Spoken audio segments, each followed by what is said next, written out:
This is Drive with Anna Moulder on ABC New South Wales. How do you navigate making such a big change, like changing jobs, when you rely on a regular and reliable income? Jane Jackson is an author and a career coach. Jane, hello.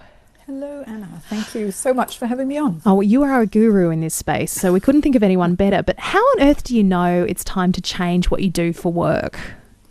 Oh, goodness. Well, sometimes it's forced upon you, and it's not really your choice if there's been a layoff or a redundancy. But if you're in a role and you want to make a change because there's just something that doesn't feel right, it could be a misalignment of values. It could be that maybe you're not being paid what you know you deserve, or perhaps the most common reason why people leave a particular role is they cite in exit interviews a lack of appreciation from their manager, because we all want to be seen, and if we just don't get noticed and we work so hard, you can get pretty fed up with it and think, I might want to go somewhere else where I will be appreciated. So there are lots of different reasons why people are who want to make a change. But I found, since COVID, there's been a lot of thinking going on because people have been working from home, and many people are now very used to working from home too. But they've started to think more about the meaning of life and why they're working and what's the purpose and meaning. And that's what I found has been a really strong catalyst for many of my clients most recently. Yeah, how interesting. Because in your book, you call this time in your life a crossroads. So it sounds like it's actually quite common at the moment for people navigating that changing of job and career. Yeah. Well, that's why the book's called Navigating Career Crossroads. But, it can cause quite a lot of anxiety as well. Because first of all, if you don't know what you really want, then you don't know where to begin. If a change is thrust upon you because of downsizing, and just today I was reading about one of our large Aussie tech companies is letting 500 people go, and that's 120 just in Australia alone. They're going to be feeling quite anxious about this change, and they might not know what they want to do next or what they even can do next. So if you're thinking about making a career change, or you have to make one, or you have to get another job, one of the first things that you must do is take a deep breath, don't panic, and then take stock of where you're at in your life and your career right now. What makes you happy? What really cheeses you off? What type of environment do you like to work in? What type of people share your values? What are your skills and knowledge? What's transferable? What's not transferable? And when you get a really clear picture of what you've got to offer, then you can start to identify what the next options are. Yeah, because, the news today, I guess, of the RBA's latest rise in rates, that puts more pressure on you. So if you are working full-time and you've got this income that your family or your household relies on, and you are either faced with having to change jobs or you want to change jobs, how do you afford to change a job? Oh, exactly.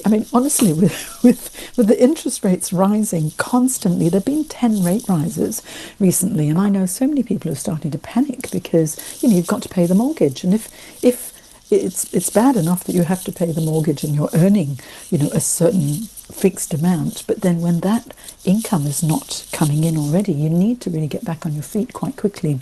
So, as I said before, first of all, you have to get clear, because you can't go just submitting resume after resume online and hoping that something will drop, because that's not a good strategy.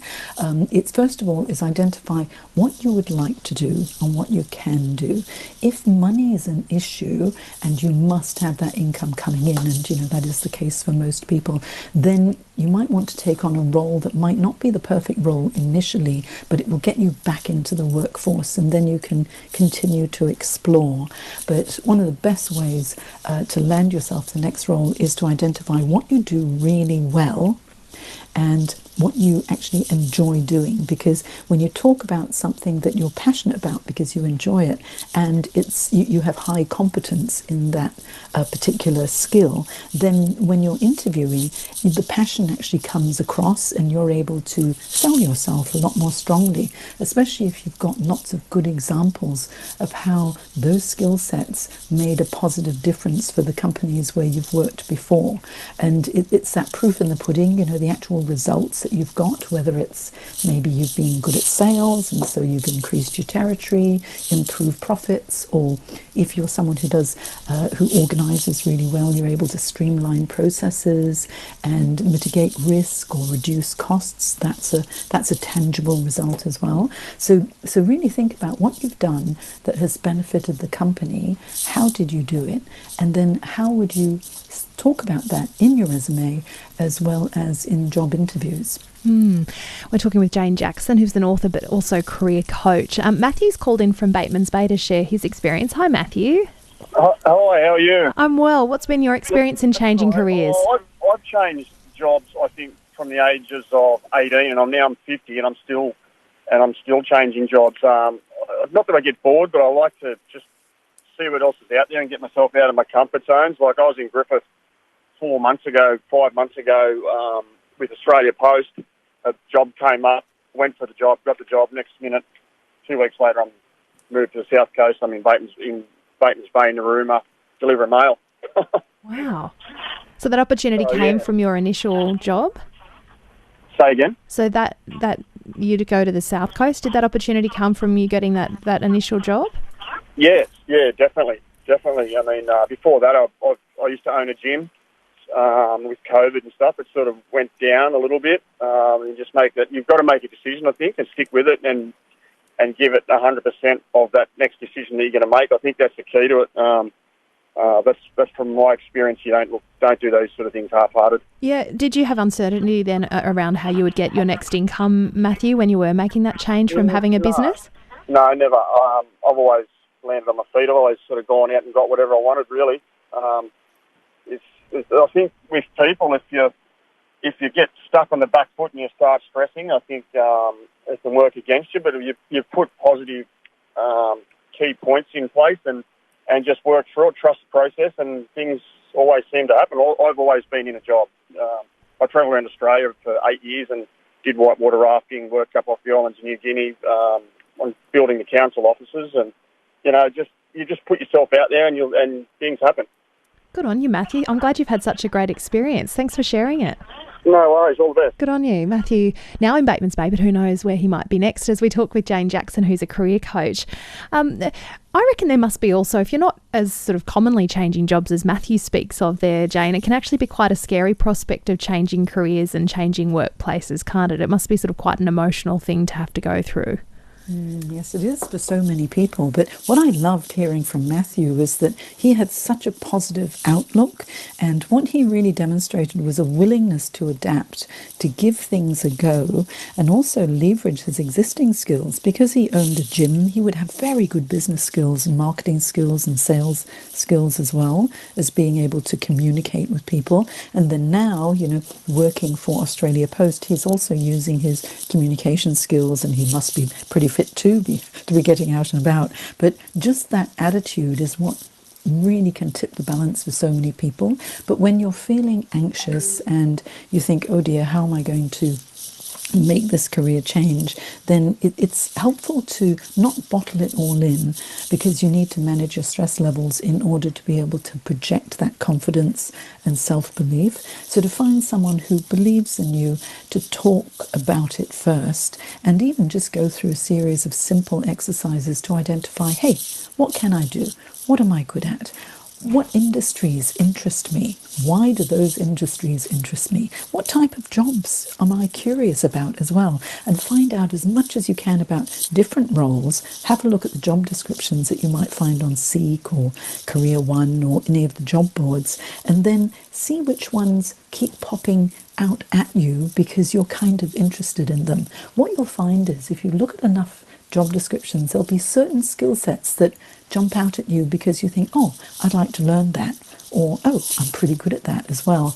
And then start to talk to people to say, what's it like in a day of the life of someone who works in operations or administration or within Australia Post or wherever it might be. What do you do if you don't feel like you're qualified enough for a job, Jane? Okay, rule of thumb.